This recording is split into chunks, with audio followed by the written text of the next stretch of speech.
Երեք միջադեպ ունեցաք Նիկոլ Փաշինյանի հետ, նախ կխնդրեմ նշեք, թե ինչից առաջացավ այդ միջադեպը, ինչից դուք վրդովվեցիք եւ ձեր գնահատմամբ ինչից վրդովվեց Նիկոլ Փաշինյանը, խնդրեմ։ Ես չեմ վրդովվել, պատահական չի եղել մեր հանդիպումը, ես իմացել եմ, որ ինքը գալիս է մեր թաղամաս, իմ շենքի մոտ հենց կազմակերպվում է իրեն դիմավորելու միջոցառում եւ ես նպատակային գնացել է հենց իրեն հետ հանդիպելու դե ցանկացած հայրենասեր հարցադրում վարչապետին առաջին անգամ չի որ գցում է այդպիսի հիստերիկ նոպաների մեջ սա եւս արտառոց դեպք չէր Դրանից հետո ինչ տեղի ունեցավ ձեզ հետ նաև լուրերով գրում էին որ քաղաքապետարանից պահանջ է իջեցվել որ ձեզ աշխատանքից հեռացնեն կամ ազատման դիմում դուք կամովի ներկայացնեք նման դեպքեր եղել են Ինձ այդպիսի կոնկրետ առաջարկություններ ես չեմ ստացել ես էլ լսեցի իմացա որ տնօրենին կանչել են քաղաքապետարան բայց նման խնդիրի մարջև չի ծառացել եւ այդ խնդիրը չկար հա որոշակի կարգապահական տուժի ենթարկվեցի աշխատանքից բացակայելու անօրեն բացակայելու համար այդքանը Միայն դրա համար այդպես են ձևակերպվել իսկ դուք տնօրենի հետ զրույց ունեցել եք Տնօրենը ձեզ հայտնի է ինչու են կանչել իրեն քաղաքապետարան Չէ, ես բնականաբար ինձ նման հարց թույլ չէի տա տնօրենին ասի ինչու են քեզ կանչել Իսկ հիմա դուք շարունակում եք ձեր աշխատանքը Այո, ես շարունակում եմ որոշակի արձակուրդ կամ Ես շարունակում եմ իմ աշխատանքային բնականon հունը իհարկե ես իմ կամոք իմ հերթական արձակուրդը ձևակերպեցի որտեվ ինձ պետք էր մի քիչ ավելի ազատ գտնվել այս օրերին Տիկին Սողոյան այսուհետ ինչ եք պատրաստվում անել Փաստորեն Նիկոլ Փաշինյանը լինելով Հայաստանի Հանրապետության վարչապետը քաղաքացու հետ բավականին կոպիտ ձևով խոսեց նկատի ունեմ ձեզ ինչ եք պատրաստվում անել իրավական գործընթաց կսկսեք չեք սկսի Ես իրավական գործընթաց սկսելու իմաստը չեմ տեսնում, բացատրեմ ինչու, որովհետև այն ինչը որ մենք երեք եւ այս առաջիկա օրերին էլ հավանաբար կտեսնենք, դա Նիկոլ Փաշինյանի գործած երևի ամենաթույլ, ամենաբարի մեղքերն էին, հանցանքներն էին, հա, եւ ինչ որ քրեական հայցով դիմել դատարան որտեղ Նիկոլ Փաշինյանի սրտի դատավորներն են հիմնականում նստած ես դրա վրա անիմաստ ժամանակ էներգիա եւ միտք ուղղելու ցանկություն չունեմ ոչինչ չի փոխվելու իմ հիմնական նպատակը հեռացնել այս չարիքի իշխանությանը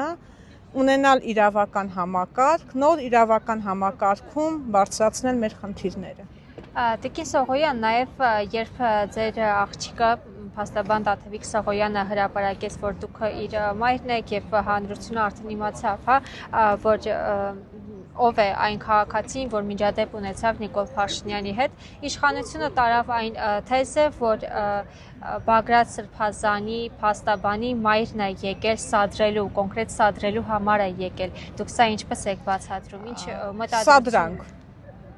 Ես դա որակում եմ որպես սադրանք, իմ աղջիկը ինչ կապ ունի, ես իրեն մոտեցել եմ եւ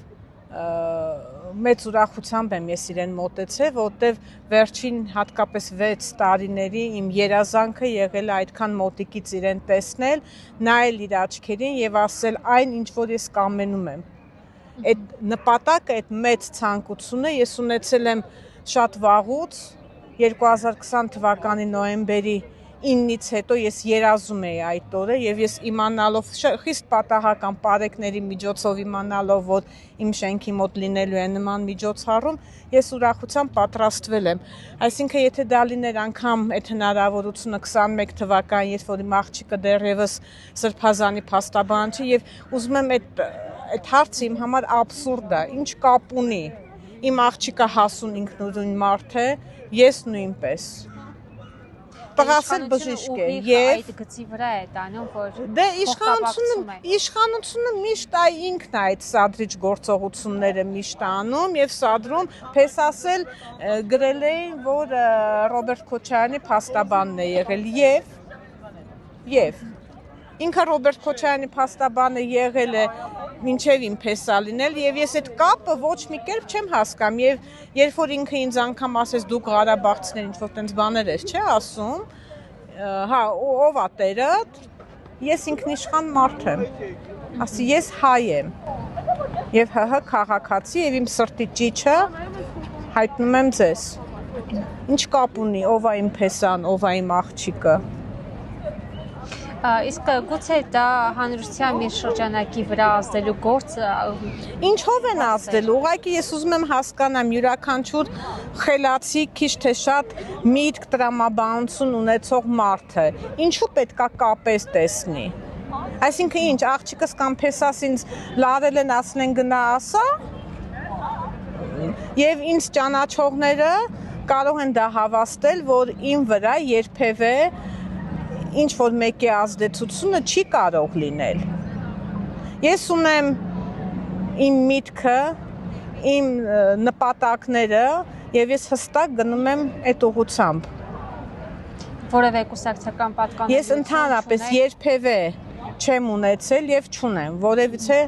կուսակցական ուղղվածություն։ Ես հայ եմ, ես հայրենասեր եմ, ես ուզում եմ ունենալ հայրենիք։ Ես ուզում եմ ապրել իմ հողում, արժանապատիվ, ամենակարևորը, ուզում եմ ունենալ արժանապատիվ երկիր։